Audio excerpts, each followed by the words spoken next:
Welcome to Off Script Physio. This is Bowie and I'm talking with Kaz. Today we are going to be meeting your hosts, so let's get right into it. We are live. Hello, Kaz. Hey, how you going, Bowie? Yeah, I'm good. Alrighty, so we're into it. This is our podcast. How exciting! And let's just see where this kind of journey takes us. Kaz and I kind of talked about this concept and just kind of connecting and hopefully getting some information out there for the community of physiotherapists and healthcare professionals and just seeing if we can connect with everybody and build a more positive community. So from that, I'm going to dive straight in and introduce you to Kaz, the one and only, and ask her a couple of questions about her. So firstly, Kaz, tell us, let's go right back to the start. The best place to start. How did you get into physio? Where did it all begin? Yeah, so look, as a physio, I was a failed ballerina. I wanted to get into the Australian Ballet School, but I missed out. And so then I was a bit glum and I was picking my uni selection courses. And Mum said, well, you know the body well and you're really interested in how it moves. How about you put down physio? And I said, okay. And so I put it down for that reason, got into it, and then landed on my feet as soon as I started the course because Mum knew me well and I was indeed very interested in the body and how it moved. So that's how I landed here. Love it. So if you can't dance, do physio. That's what I learned. That's it. Okay, cool. And so from there, that's the beginning. Give us a bullet point, little journey. What's your story been? Yeah, so I wanted an excuse to move out of home, Bowie. So I'm from Melbourne urban, but I got a job in country Victoria in a little hospital in Kyabram. I wanted a broad range of experience to start with. I didn't want to have to go through separate rotations like they do at the big city hospitals. I wanted to do everything all at once. So I went to a little hospital where I was doing inpatients, outpatients, cardio, neuro, all the things. Did that for a couple of years and then moved into private practice, and I tumbled around private practice for a number of years. I worked with a number of sports team, both at local level, at state level, did a bit of work with the Australian triathlon team, and then I lived in a very remote area, and way before telehealth was a thing, thought about how could I do these consultations to people who can't get to a physio clinic. And I started Australia's first ever online private physiotherapy practice. I was way too much of an early adopter there. So I had to wait a long time for the market to catch up, and it suddenly did in COVID. And I helped a lot of health professionals get into telehealth in a hurry. From there, career took a turn. I joined the circus. That's where we met, Bowie, with Cirque du Soleil. So we worked on a show together there, which was a fantastic journey, and really great to be part of a bigger organization. That got me really interested in the bigger picture, in the business, in the leadership side of things, and I went back and did an MBA, and that really leads us to where we are now. Yeah, love it. Like it's. I mean, look, we could dive into all the little bits of that journey because it's fascinating, right? And I know loads and loads of physios out there have these different journeys along the way, but I think it's really interesting to see. Your a lot of your little passions around tech and the business things and how they've kind of flourished. So super excited to kind of dive into some of them as we go through our podcast. So talk us about now. Where are you now? What are you up to? So I've transitioned with Cirque du Soleil. I've transitioned out of a full-time role into a fly-in role, which means I can help out at shows from time to time, but ultimately I'm based back in Melbourne now. And the driver there is to really just work on and develop some projects. As I said, I'm really passionate now about the leadership and mentorship space. I think that a lot of great clinicians in our profession get promoted into leadership roles and have great clinical skills, but don't always have the aspects of leadership that they need to really thrive. So I'm developing tools and resources to help people with that and working on projects like this. Love it. Yes. And so, talking about this project, why do you want to do this podcast? Tell me, what's the drive? Well, full credit to the origin of this podcast idea, which was you, of course, Bowie. But as soon as you mentioned it, I was right on board because I think you and I both have a passion around breaking down the ego of our profession, plus also cutting through a lot of the clinical chat that goes on. There's another side to it, which is the humans behind the stories. When we're new young physios, we always wonder, how did the physio get to that cool role? Or am I doing okay because I feel like everyone knows more than me? So can we work out what drove people's journeys and how did they go along the way? What stumbles did they have along the way? Because we talk a lot about our successes. And how can we be vulnerable in this profession and have that be a strength? So I knew that you resonated with all of that, so I was in like Flynn. Love it. Yeah, awesome. Wonderful. Well, I mean, that's all about me. I'm sick of talking, Bowie. I think we need hear a bit more from you. So, physio school, where did that idea come from for you? So I went to a boarding school in the UK, and whilst I was there, there was a little boy who was on the autism spectrum, and there was a request out to see if anybody would like to come and engage in this program called the Sunshine Program at the time, which essentially was just purposeful play. And I was in year 10, I was like, yeah, this sounds great, put in like this long application. Didn't realize I was the only boy to apply, and so I kind of got involved.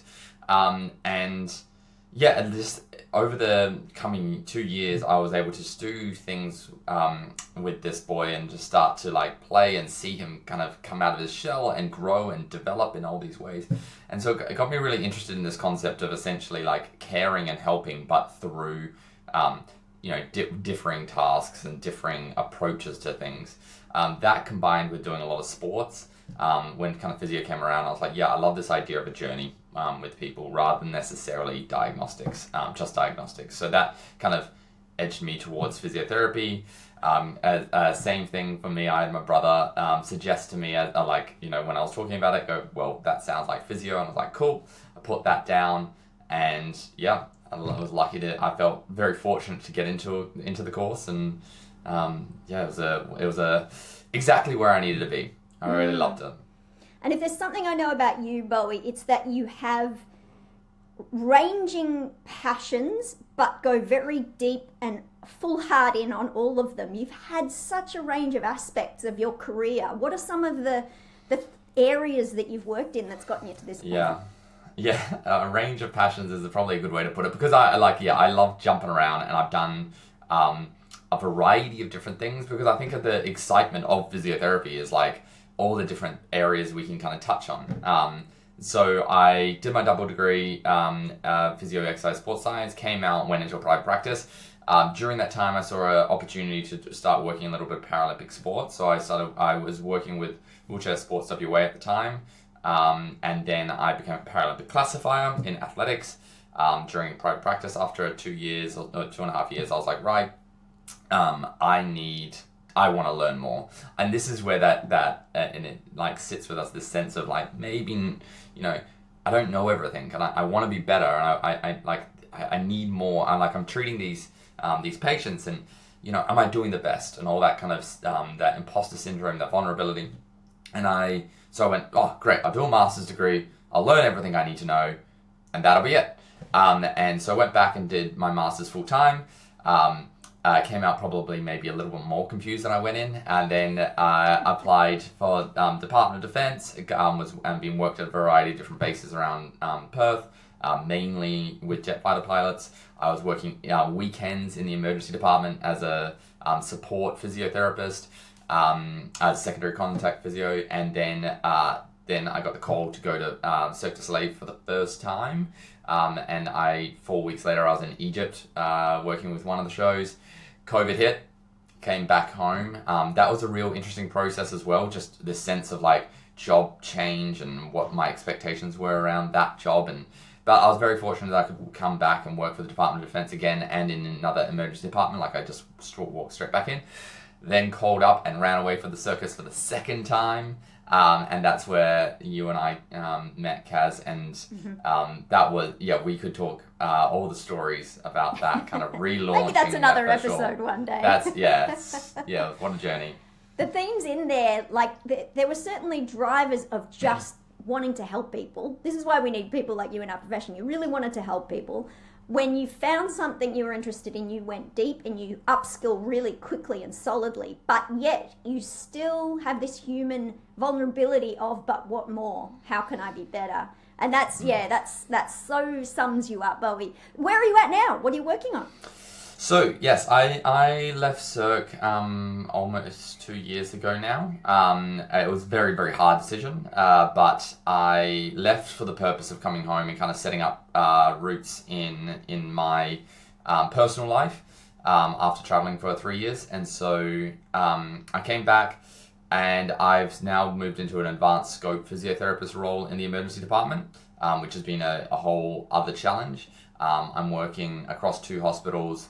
And as of next year, I'll be starting my PhD full-time as well with the University of Notre Dame, which is another journey and another little bit of a thing that I think would be really fun to discuss along the way in the podcast of what that experience is.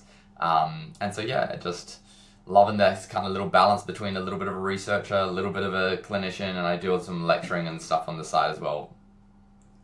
Thumbs in pies, love that for you. And I can't wait to call you Dr. Bowie one day soon. In the 4 years, sure. Yeah, we'll start counting. Tell us about the idea for the podcast and why you knocked on my door. Yeah, so look, full credit to the giants of podcasts that we've listened to before. There's a lot of podcasts that we could shout out to, particularly things like Imperfects and one of my favorites, No Such Thing as a Fish.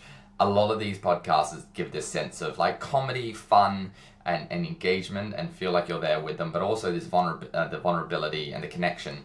And I felt like a lot of that stuff was missing from our profession. Every time I'm on social media or talking to younger clinicians, there's this sense of perfectionism in physiotherapists. Like, this is the best way to do this. No, and I see this well when patients come in. They're like, oh, I saw these different people, and I'm not sure what was the right thing to do, or who was right. And it's this, oh no, they didn't know what they were talking about. The recent research says this. And the concern I have with kind of these things is it's really hard to stay positive and stay, all the time if you're always trying to be perfect. So I wanted to kind of get together, start talking about times when, we've had challenges where we feel like we haven't done our best, and there's times when I've missed things or sat there really uncomfortably with what has happened, and it, that stress that sometimes can be sitting with you for the rest of the day or into the night. Those types of things I think we need to talk about more openly in our community, and try to get those conversations moving towards support.